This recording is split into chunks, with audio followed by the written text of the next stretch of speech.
ସେଦିନ ଘଟଣା କଣ କହିବି, ଏଇ ଯୋଉ ଟାଇମ ଥିଲା ଏଇ ଟାଇମ ରେ ହିଁ ଆମେ ମାନେ ସେଇ ବର୍ସନ ଭ୍ୟାଲିରେ ପହଞ୍ଚିଥିଲୁ। ପହଞ୍ଚିକିନା ମୋର ଯୋଉ ଆକ୍ଟିଭିଟିଜ ଥିଲା ସବୁ, ଆମର ବହୁତ ଜିନିଷ ସେଠି କରିବାର ଥାଏ, କଲୁ। ଲାଷ୍ଟ କୁ ଥିଲା ରପୱେ ଟା କରିବା ପାଇଁ। ସେତେବେଳକୁ 2ଟା 2:30 ପାଖାପାଖି ହେଲାଣି। ମୁଁ ମୋ ପୁଅ ଆମେ 2 ଜଣ କରିସାରିଥିଲୁ। ମୋ ହଜବେଣ୍ଡ ଲାଷ୍ଟରେ ଠିକ ରପୱେରୁ ଓହ୍ଲେଇଛନ୍ତି, ତାଙ୍କୁ ପୁରା ପାଖରୁ ହିଁ ସୁଟ କରାଗଲା। ଆମେ ଦୌଡ଼ି ଦୌଡ଼ି ଆସୁଛୁ। ତାପରେ ଆମେ ଦୌଡ଼ି ଦୌଡ଼ି ଆସିତେ ଆସିତେ ମାନେ ଦେଖୁଛୁ ଆମ ସାମ୍ନାରେ ସେ ପଡୁଛନ୍ତି। ତାପରେ ତାଙ୍କୁ ମାନେ ବହୁତ ହେଲ୍ପ ମାଗିଛି ଯେ ମୋ ସ୍ୱାମୀଙ୍କୁ ଟିକେ ବଞ୍ଚେଇ ଦିଅ। ସେତେବେଳେ କେହି କାହାରିକୁ ପାଇନୁ। ଓଲଟା ଇଏ ଶୁଣିବାକୁ ପାଇଛୁ ଯେ ଯଦି ଆମେ ତାଙ୍କୁ ହେଲ୍ପ କରିବୁ ହେଇପାରେ ସେମାନେ ଆମକୁ ମାରିପାରନ୍ତି। ତେଣୁ ସେମାନଙ୍କ ଡର ବି, ଜୀବନର ଭୟ ତ ସମସ୍ତଙ୍କୁ। ତଥାପି ଆମେ ସେଠି ପାଣି ଟିକେ ଦେଇଥିଲି ତାଙ୍କୁ। ତାପରେ ପୁଅକୁ ଆଣି ସେ ସିକ୍ୟୁରିଟି, ତାପରେ ଯେତେବେଳେ ସେ ଲୋକାଲ ସିକ୍ୟୁରିଟି ଯୋଉ ଥାନ୍ତି ସେମାନେ ଆସିଲେ।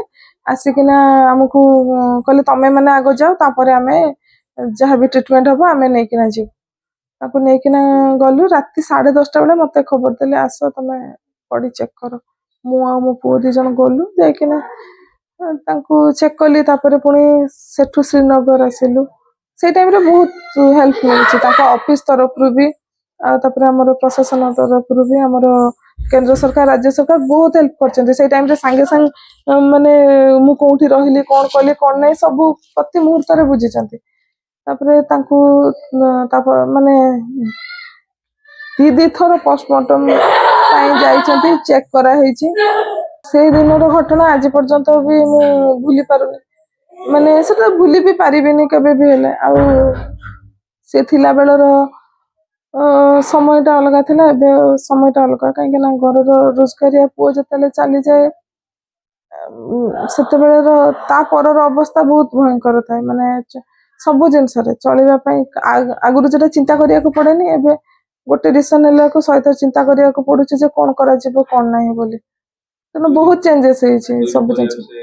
ହଁ, ସେ କେବଳ ଯେ ଏଠି ପୁଅ ବୋଲି ଏଠି ତାଙ୍କର ଯୋଉ ରେସପନ୍ସିବିଲିଟିଟା ଥିଲା ସେଟା ବୁଝୁଥିଲେ ସେ ନୁହେଁ। ଆମ ଘରେ ବି ଆମେ 2 ଭଉଣୀ, ତେଣୁ ଆମ ଘର କଥା ବି ସେ ବୁଝୁଥିଲେ। ତେଣୁ କେବଳ ଆମ ଘର କଥା ନୁହଁ, ସେ ଏମିତିକାରେ ବି ପାଖାପାଖିରେ ଯୋଉମାନେ ତାଙ୍କୁ ଭରସା କରନ୍ତି ସମସ୍ତଙ୍କୁ କଥା ବୁଝୁଥିଲେ। ତେଣୁ ସେ ଗଲା ପରେ ବହୁତ ଜଣ ଏମିତିକା ଯେ ସେ ନିଜେ ଜାଣି ପାରୁନାହାନ୍ତି ଯେ କଣ କରିବେ କଣ ନାହିଁ। ପୁଅରୁ ତ ସେତେବେଳେ କ୍ଲାସ 4 ଥିଲା। ଏଇ ଟାଇମରେ ହିଁ ତାର ଛୁଟି ପଡିବ ହଉଥିଲା, ଆମେ ଯାଇଥିଲୁ। କ୍ଲାସ 5 ହେଲାଣି, କିନ୍ତୁ ଟିକେ ମାନେ ଆଗରୁ ବାପା ସାଙ୍ଗରେ ଯୋଉ ମଜାମସ୍ତି ସେଇଟା ମାନେ ହଠାତ୍ କିନା ବଢ ହେଇଯାଇଛି ସେ ମୋ ପୁଅ। ମାନେ ତାର ସେ ପିଲାଳିଆମିଟା ନାହିଁ। କହିବାକୁ ଗଲେ ହସୁଛି ସବୁ କରୁଛି, କିନ୍ତୁ ସେମିତିକା ନାହିଁ ଯେ ମାନେ ହାର୍ଟରୁ ଯେ ଖୁସି ଅଛି ସିଏ ନାହିଁ। ଯେମିତିକା ଲାଗୁଛି କି ସେ ବହୁତ ବଢ ହେଇଯାଇଛି। ମୋର ଟିକେ ଦେହ ଖରାପ ହେଲେ କି ମୁଁ କୋଉଠି ଯୋଉ ମନ ଦୁଃଖ କଲି କାନ୍ଦିଲା ମାନେ ସିଏ ଟେନସନ ହେଇଯାଏ ବହୁତ। ତା ସାଙ୍ଗରେ ବହୁତ ବଢି ଯାଇଛି ତାର ରେସପନ୍ସିବିଲିଟି। ଆଉ ଆଗରୁ ଯୋଉ ଜିଦି କରୁଥିଲା ସେ ଜିଦିଟା ବି ନାହିଁ। ଯଦି ମୁଁ ମନା କରି ତାହେଲେ ଥାଉ ଠିକ ଅଛି। ସରକାର ସେତେବେଳେ ବହୁତ ହେଲ୍ପ କରିଥିଲେ, ଆଉ ବହୁତ ପ୍ରତିଶ୍ରୁତି ବି ଦେଇଥିଲେ। ପ୍ରତିଶ୍ରୁତି ଭିତରୁ ସେ କେବଳ ଆର୍ଥିକ ସହାୟତା ରାଶିଟା ମତେ ଦେଇଛନ୍ତି। ଆଉ ଯୋଉ ପ୍ରତିଶ୍ରୁତି ଦେଇଥିଲେ ଯେ ସରକାରୀ ଚାକିରି ଗୋଟେ ଦେବେ ବୋଲି, ଆଉ ପୁଅର ପାଠପଢା କଥା ବୁଝିବେ ବୋଲି, ମତେ ଗୋଟେ ମୋ ଯୋଗ୍ୟତା ଅନୁସାରେ ମୋର ଗୋଟେ ଭଲ ସରକାରୀ ଚାକିରି ମତେ ଦେଲେ, ଆଉ ତାଙ୍କ ପ୍ରତିଶ୍ରୁତି ରକ୍ଷା କଲେ ମୁଁ ବହୁତ ମାନେ ଉପକୃତ ହେବି। ଆଉ ମୁଁ ନିବେଦନ ବି କରୁଛି ଆମର ସାଂସଦଙ୍କୁ ବି, ଆମର 2 MLA ସାର୍ଙ୍କୁ ବି, ଆଉ ମୁଖ୍ୟମନ୍ତ୍ରୀଙ୍କୁ ବି ମାନେ ନିବେଦନ କରୁଛି ଯେ ମୋର ଯୋଉ ପ୍ରତିଶ୍ରୁତି ଦେଇଥିଲେ ସେ ପ୍ରତିଶ୍ରୁତିଟା ଟିକେ ଜଲ୍ଦି ପୂରଣ କଲେ ମାନେ ମୋର ଆଶାଟା ନା ଏବେ ଡର ଲାଗୁଛି, ଆଶଙ୍କା ରହୁଛି ଯେ କେବେ ହବ।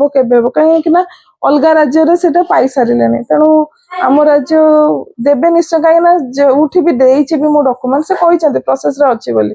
କିନ୍ତୁ ସେ ବର୍ଷେ ହେଇଗଲାଣି ବୋଲି ଟିକେ ମାନେ ପ୍ରତିଶ୍ରୁତି ସରକାର ଟିକେ ରଖନ୍ତୁ, ଆଶାଟା ଆଶଙ୍କାରେ ପରିଣତ ହେଇଗଲାଣି। ତେଣୁ ସରକାରଙ୍କୁ ନିବେଦନ କରୁଛି ଯେ ତାଙ୍କର ପ୍ରତିଶ୍ରୁତିଟା ସେ ଟିକେ ରକ୍ଷା କରନ୍ତୁ। ସରକାର ତ ସେତେବେଳେ ସାଙ୍ଗେ ସାଙ୍ଗେ ମାନେ ମେ 7ରେ ହିଁ ଅପରେସନ ସିନ୍ଦୁର ଆରମ୍ଭ କରିଥିଲେ। ମୋର ମନେ ଅଛି ରାତିରେ ହିଁ ଆରମ୍ଭ କରିଥିଲେ। ଆଉ ବହୁତ ଖୁସି ଲାଗିଲା, କାହିଁକି ନା ସେତେବେଳେ ଯୋଉ ସିଚୁଏସନ ଥିଲା ମାନେ ମତେ ତ, କିନ୍ତୁ କଣ୍ଟିନ୍ୟୁ ଯଦି ସେଟା ପୁରା କରିଥାନ୍ତେ ମୁଁ ଭାବୁଛି ସେତିକା ବେଳେ ହିଁ ଆତଙ୍କବାଦଟା ପୁରା ଖତମ ହେଇଯାଇଥାନ୍ତା, ସରି ଯାଇଥାନ୍ତା। ଆଉ ତାପରେ ସରକାରକୁ ଏତିକି ନିବେଦନ କରିବି ଯେ ମାନେ ସୁରକ୍ଷା ଏକରେ ବଢେଇବା ଦରକାର।